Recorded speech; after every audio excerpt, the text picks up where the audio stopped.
आप सभी शिक्षक साथियों को मेरा नमस्कार। साथियों, जैसा कि अंतर जनपदीय स्थानांतरण की प्रक्रिया चल रही है, सिर्फ 15 जनपदों में जो है ये प्रक्रिया हो रही है, यानी कि इन जनपदों में ही आप जा सकते हैं और किस प्रकार से ये प्रोसेस हो रही है। तो चलिए देख लेते हैं कि जो है आखिर जो है अब कार मुक्ति की प्रक्रिया आगे बढ़ रही है, क्या कुछ होने वाला है, किस प्रकार से कार मुक्ति होगी, कौन कौन से डॉक्यूमेंट आप सभी को जमा करने होंगे।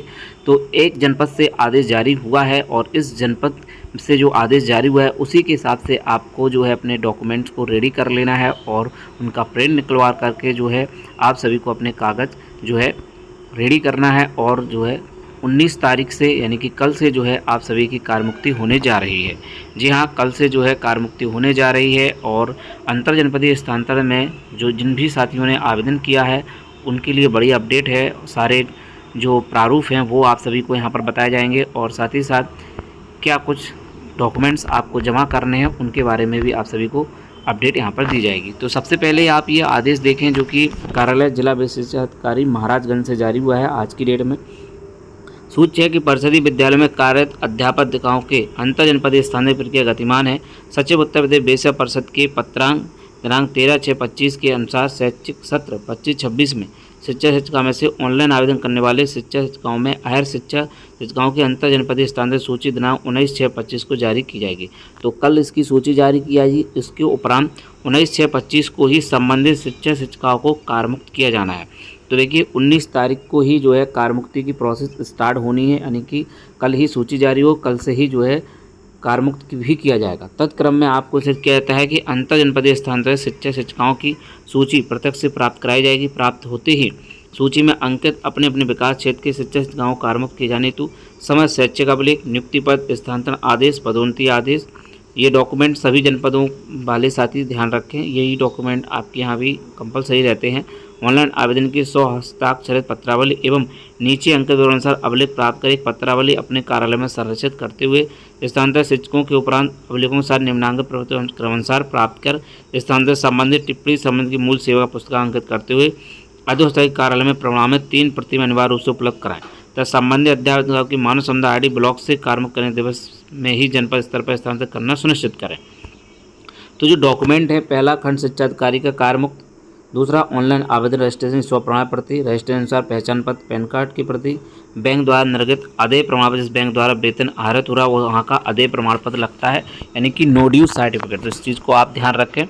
वहीं 5वां बिंदु देखें आप, फोटो ई शपथ पत्र उनके द्वारा प्रस्तुत अभिलेख कूट रचित नहीं है तो उनके विरुद्ध किसी भी प्रकार विभागीय प्रशासनिक कार्रवाई विद्यमान नहीं है एवं जिस जनपद स्थानांतरित होकर जाएंगे उस जनपद भ्रष्टाचार संबंध दावा प्रस्तुत नहीं करेंगे। साथ ही नियुक्ति वर्ष बैच प्रमोशन स्थानांतरित जनपद में हो चुका है अथवा नहीं, इस प्रकार का जो है एक सर्टिफिकेट बनवा करके लिख करके देंगे और नोटरी शपथ पत्र बनवाना होगा।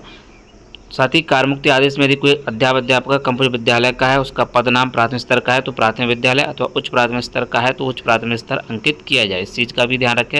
ये कंपूर्ण विद्यालय होते हैं तो उनमें अलग अलग कैडर रहता है। भले ही आपका जो है कंपूर्ण विद्यालय होगा लेकिन प्राइमरी का टीचर प्राइमरी टीचर में काउंट होते हैं और जूनियर के जूनियर में काउंट होते हैं। इस पत्र का संलग्न प्रारूप पर वांछित प्रविष्टियाँ अंकित करते हुए प्राप्त कराए जाएंगे। तो ये डॉक्यूमेंट आपको पता है।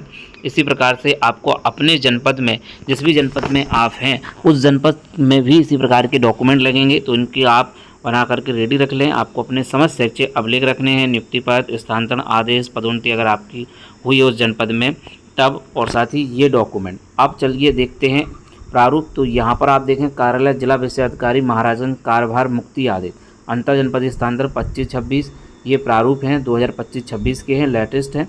तो ये प्रारूप आप निकलवा लें। यहाँ पर महाराजगंज है तो आप अपने जनपद का भी यहाँ पर टाइप करा सकते हैं, ठीक है। तो इस प्रकार से आप जो है इनको बनवा लेंगे। ये जो है बीएससी स्तर से कार मुक्ति का है। पत्रांक श्री श्रीमती यहाँ पर आ जाएगा। इसके बाद आदेश पत्रांक दिनांक के क्रम में जो है यहाँ से जो है कार्यभार ग्रहण किया था महाराजगंज में। इसके बाद जो है इनको कार्यभार ग्रहण किया गया। अब जो सचिव स्तर से जो आदेश जारी हुआ है उनको जो है स्थानीय जनपद में कार्यभार ग्रहण करने तो कार्यभार से मुक्त किया जाता है। तो यहाँ पर आप देख सकते हैं जिला विशेषाधिकारी महाराजगंज। इसके बाद यहाँ पर जो है कार मुक्ति प्रमाण पत्र है कार्यालय खंड शिक्षा अधिकारी कार्यालय से। सचिव स्तर से जो सूची जारी हुई है उसमें कितना क्रमांक पर है ये सब लिखने के बाद जो है यहाँ पर खंड शिक्षा अधिकारी द्वारा हस्ताक्षर और मुहर लगाई जाएगी कि इनको जो है यहाँ से कार्यमुक्त कर दिया जा गया है, पत्र व्यवहार में जो है इनका अंकित कर दिया गया है। इसके बाद अब आप नीचे आएंगे तो ये जो है कार्यमुक्ति प्रमाण पत्र है, ऑनलाइन आवेदन संख्या, ये जो है प्रधान अध्यापक के द्वारा बनाया जाएगा, संबंधित अध्यापक का हस्ताक्षर यहाँ पर होगा। इसके बाद कार्यालय खंड शिक्षा अधिकारी द्वारा जो है इसको प्रति हस्ताक्षर भी किया जाएगा।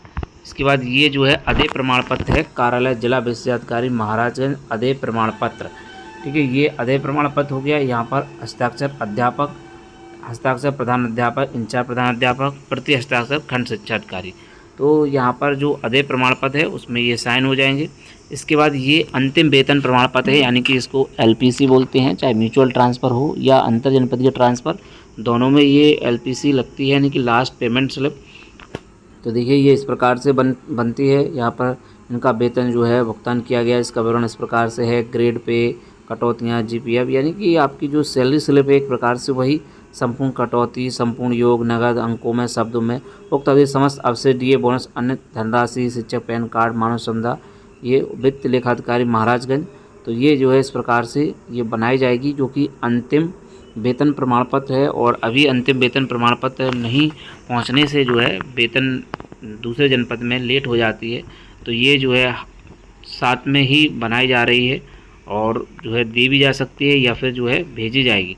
तो ये प्रारूप है अंतिम वेतन प्रमाण पत्र का, इस प्रकार से ये भेजी जाती है जनपदों में या साथ में भी दी जा सकती है। इसके बाद ये फोटोयुक्त नोटरी शपथ पत्र है, सक्षम जिला विशेषाधिकारी महाराजगंज, मेरी नियुक्ति जिला विशेषाधिकारी महाराजगंज के आदेश अनुसार सहायक अध्यापक की गई है। और जो है अगर पदोन्नति हुई है तो उसके बारे में बताया गया है, और जो ट्रांसफ़र हुआ है उसमें महाराजगंज से जनपद के लिए हुआ है, सूची क्रमांक पर दिया गया है। और बाकी में जो है स्थानांतरित जनपद में ज्येष्ठता संबंधित जो है मांग नहीं करूँगी, साथ ही से करूँगा। और जो है ज्येष्ठता की सूची में सबसे नीचे रखा जाएगा। मेरे बैच की पदोन्नति कार्रवाई नहीं की गई है। मैं बयान करूँ तो मेरे स्थानांतरित जनपद में मेरे बैच की पदोन्नति कार्रवाई नहीं की गई है। मेरे द्वारा स्थानीय फलस्वरूप प्रस्तुत समस्त विवरण मेरी जानकारी में सही है, अन्यथा की स्थिति में पूर्ण रूप से उत्तरदायी होंगे। बाकी सारे समस्त डॉक्यूमेंट आपको लगाने होंगे और जो है कम से कम 4 से 5 फाइल आप ज़रूर बना लें। तो ये महाराजगंज जनपद का आदेश है। इसी प्रकार से जो है आपके जनपदों में भी आदेश जारी होंगे। जो डॉक्यूमेंट है वही है, बस एक डॉक्यूमेंट और है, नो ड्यू, जो कि आपको अपने बैंक से लेना होगा। जिनका लोन चल रहा है उनको लेना होगा। अगर आपका बैंक नहीं देता है तो वो एक प्रकार से सर्टिफिकेट बनाकर भी दे सकते हैं, जैसा कि अभी अंतर जनपदीय म्यूचुअल ट्रांसफ़र में और विगत वर्षों में हुए हैं। तो वो लिख के बता सकते हैं, आप दे भी सकते हैं शब्द कि मैं जो है समय से लोन जमा करता रहूँगा। और आपके जो है कुछ डॉक्यूमेंट जमा कराए जा सकते हैं, आधार कार्ड वगैरह जो है, निवास प्रमाण पत्र, ये सब जमा करके जो है बैंक स्तर से जो है दिया जा सकता है, जैसे कि जो है आपको नोड्यूस मिल जाएगा और जो है आपका ट्रांसफ़र में कोई समस्या नहीं आएगी। तो एक नोड्यूस बना करके बैंक द्वारा दिया जा सकता है। और अगर नहीं दें तो फिर आपको जो है अपना लोन जो है जमा भी करना पड़ सकता है। कुछ बैंक नहीं भी देते हैं, तो फिर उस स्थिति में जो है लोन आपको फिर ट्रांसफ़र कराना होगा या फिर जो है जमा भी करना पड़ सकता है। तो ये प्रारूप हैं, इन सभी प्रारूप आपको हमारे व्हाट्सएप ग्रुप पर या टेलीग्राम पर मिल जाएंगे। आप वहाँ पर जो है ऐड हो जाएं और वहाँ पर आपको ये PDF शेयर कर दी जाएगी। तो इसी प्रकार से आप डॉक्यूमेंट बनवा लीजिएगा। अंतर जनपदीय स्थानांतरण की प्रक्रिया में जो है कल सूची जारी हो जाएगी। जैसे ही सूची जारी होती है तो आप सभी को अपडेट जरूर प्रोवाइड कराई जाएगी। तो उम्मीद है वीडियो आपको पसंद आएगा। वीडियो पसंद आए वीडियो को लाइक करें, साथ ही साथ इस वीडियो को और भी शिक्षक साथियों के पास शेयर करें जिससे उनकी भी हेल्प हो सके। तो मिलते हैं किसी नेक्स्ट वीडियो में। जय हिंद।